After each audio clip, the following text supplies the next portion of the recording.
But even the bloodiest pirate captain could not rule the Atlantic forever.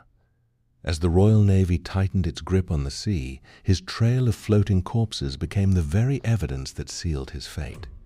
Whether he died in battle, on the gallows, or disappeared beneath another name, his reign of terror came to an end. Yet the ocean never forgot. Beneath the waves, scattered wrecks and human remains still bear silent witness to an age when entire stretches of the Atlantic became graveyards haunted by the violence of the Golden Age of Piracy. Enjoy the video and don't forget to subscribe. Trace your finger along the map from Port Royal toward the Windward Passage and picture the year 1718 as the smell of rotting oak, boiling pine tar, damp hemp rigging, stale bilge water, and lingering sulfur drifted across a gray Atlantic beneath towering storm clouds while snapping canvas echoed through masts darkened by years of salt and sun. Somewhere beyond the horizon sailed a pirate captain whose name spread through every tavern, dockyard, and naval office because every voyage he completed left another chain of floating corpses drifting with the current.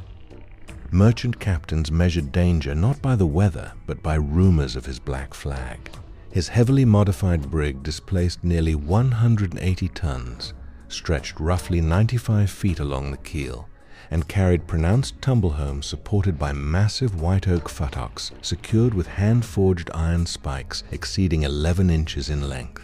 Before every departure, the hull underwent careful careening, exposing every plank while shipwrights hammered twisted oakum into the seams before sealing them beneath boiling pine tar that hardened into a flexible waterproof barrier capable of surviving months beneath tropical heat.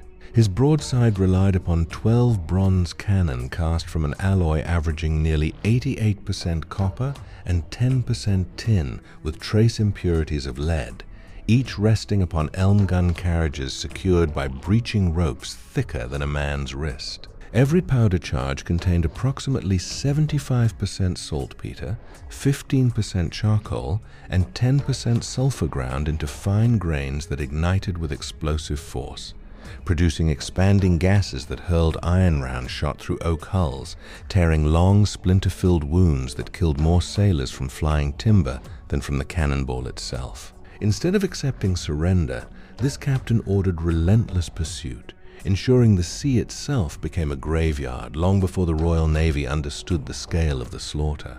The pirate had once sailed legally beneath letters of marque issued during wartime, hunting enemy commerce with official approval, yet peace transformed experienced privateers into desperate men who refused to surrender their fortunes. His crew adopted articles of agreement promising equal shares of captured wealth, compensation for lost limbs, and democratic votes concerning destinations, but those promises vanished whenever fear entered the equation. Every captured merchantman represented more than gold because witnesses threatened the captain's survival.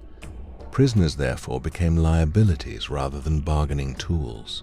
After boarding actions ended, carpenters inspected, captured hulls, while quartermasters weighed barrels of flour, salted beef, rum, tar, sailcloth, iron fittings, and replacement cordage measured in coils exceeding 100 fathoms. The ship's standing rigging groaned beneath shrouds, ratlines, deadies, and chain plates coated with hardened salt crystals that constantly weakened hemp fibers. Sailmakers patched heavy canvas using waxed linen thread driven through thick cloth with iron palms, while co-oppers repaired leaking casks before fresh water spoiled beneath tropical heat. Every practical detail supported the captain's terrifying efficiency because a vessel capable of remaining at sea for months could continue killing without entering friendly ports. Bodies accumulated wherever he sailed. Survivors later described entire stretches of ocean where swollen corpses drifted among shattered spars, broken hatch covers, floating casks, and fragments of white oak planking ripped apart by repeated broadsides. Even scavenging sharks appeared unusually numerous after his attacks, circling silently before disappearing beneath crimson water stained by hundreds of lives lost during a single season of relentless piracy. During one infamous voyage across the Caribbean, the pirate intercepted a heavily laden convoy protected by an armed merchant escort of nearly 220 tons carrying 16 carriage guns mounted behind reinforced gun ports.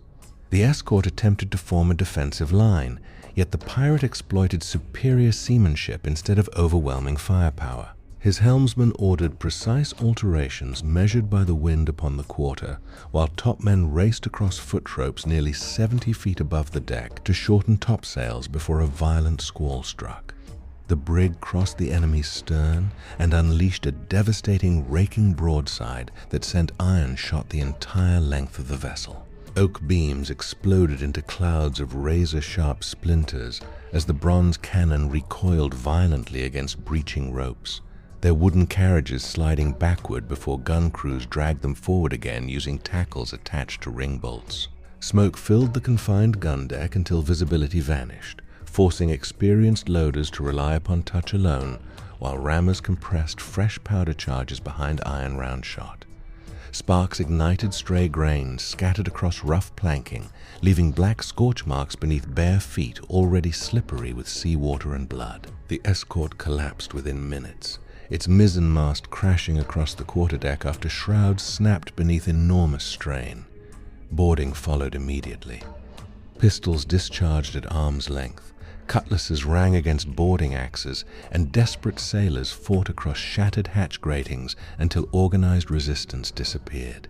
When silence finally returned, the pirate ignored valuable prisoners and instead ordered every surviving defender assembled along the weather rail, where the sea below waited to erase another chapter of unimaginable slaughter. One by one, the captives were forced over the side, weighted only by exhaustion, wounds, and soaked clothing, while armed sentries watched from the bulwarks with muskets fitted by flintlock mechanisms whose hardened steel frizens showered sparks into priming powder whenever resistance appeared.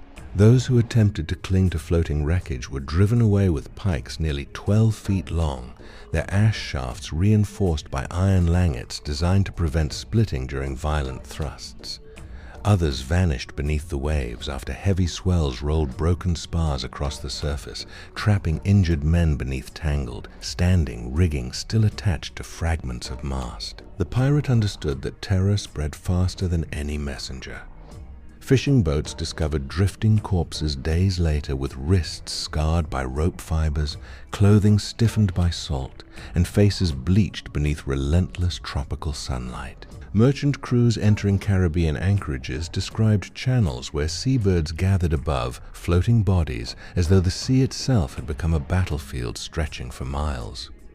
Governors received increasingly desperate reports estimating entire crews missing without trace except scattered wreckage and blood-stained timber. Naval surveyors examining recovered hull fragments identified impact scars revealing repeated penetration by solid iron shot weighing approximately 9 pounds, fired with sufficient velocity to shear through oak planking nearly 4 inches thick before bursting into lethal showers of splinters that ricocheted across cramped gun decks. Insurance rates climbed relentlessly, convoys grew larger, and experienced captains delayed departures for weeks rather than risk encountering the ruthless commander whose wake was measured not in captured treasure but in the countless dead left floating behind him.